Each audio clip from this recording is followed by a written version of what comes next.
கருப்பு திராட்சை விதையில் உள்ள மருத்துவ குணங்கள் பற்றி. கருப்பு திராட்சை என்றவுடன் அனைவருக்கும் நினைவுக்கு வருவது புளிப்பு சுவைதான்.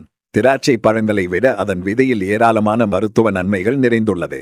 கருப்பு திராட்சை பழத்தை விட அதன் விதையில் புரோ ஆந்தோசயனிடின் எனும் சத்து அதிகமாக நிறைந்துள்ளது. கருப்பு திராட்சை விதைகளில் உள்ள மருத்துவ நன்மைகள்: இரத்த குழாய்களில் ஏற்படும் அரைப்பு, இரத்த குழாய்களில் ஏற்படும் வீக்கம், இரத்த கொதிப்பு போன்ற பிரச்சனைகளை குணமாக்க திராட்சை பழத்தின் விதை அதிகமாக பயன்பெறுகிறது. கருப்பு திராட்சையின் விதை மூல நோயினால் ஏற்படும் இரத்தப்போக்கை கட்டுப்படுத்த பெரிதும் உதவுகிறது. இரத்த குழாய்களில் உள்ள கொழுப்பை கரைத்து சர்க்கரை நோய் மற்றும் போன்ற பிரச்சனையை குணமாக்க கருப்பு திராட்சையின் விதை மிகவும் உதவுகிறது. அதேபோல் சிறுநீரக செயல்பாட்டின் குறைகளை சரிசெய்ய பயன்படுகிறது.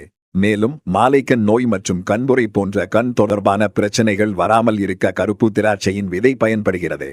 மேலும் பெண்களின் மார்பக புற்றுநோய், கருப்பை கோளாறுகள் மற்றும் ஆண்களுக்கு ஏற்படும் புரோஸ்டேட் புற்றுநோய் போன்ற பிரச்சனைகள் வராமல் இருக்க கருப்பு திராட்சையின் விதை உதவுகிறது. நம் உடலில் உள்ள நச்சுப் பொருட்களை வெளியேற்றி புத்துணர்ச்சி தரக்கூடிய ஆன்டிஆக்சிடென்ட் இதில் அதிகம் நிறைந்துள்ளது.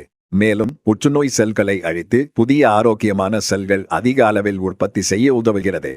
எனவே திராட்சை பழத்துடன் விதைகளை சேர்த்து உண்பது நல்ல பலனை தரும். உடல் வளர்ச்சியில் குறைபாடு உள்ளவர்கள், உடல் பலகீனம் உள்ளவர்கள், தோல் வியாதி, மூட்டு வலி, மூட்டு வீக்கம் ஆகிய பிரச்சனை உள்ளவர்கள் இதை தொடர்ந்து சாப்பிட்டு வந்தால் விரைவில் நிவாரணம் கிடைக்கும். நினைவாற்றலை பெருக்கவும் இது பயன்படுகிறது. எனவே இவ்வளவு மகத்துவம் நிறைந்த திராட்சை விதைகளை இவ்வளவு நாளாக தூக்கி எறிந்து விட்டோமே என வருந்தாமல் இனிமேலாவது திராட்சை விதைகளை சாப்பிடுங்கள்.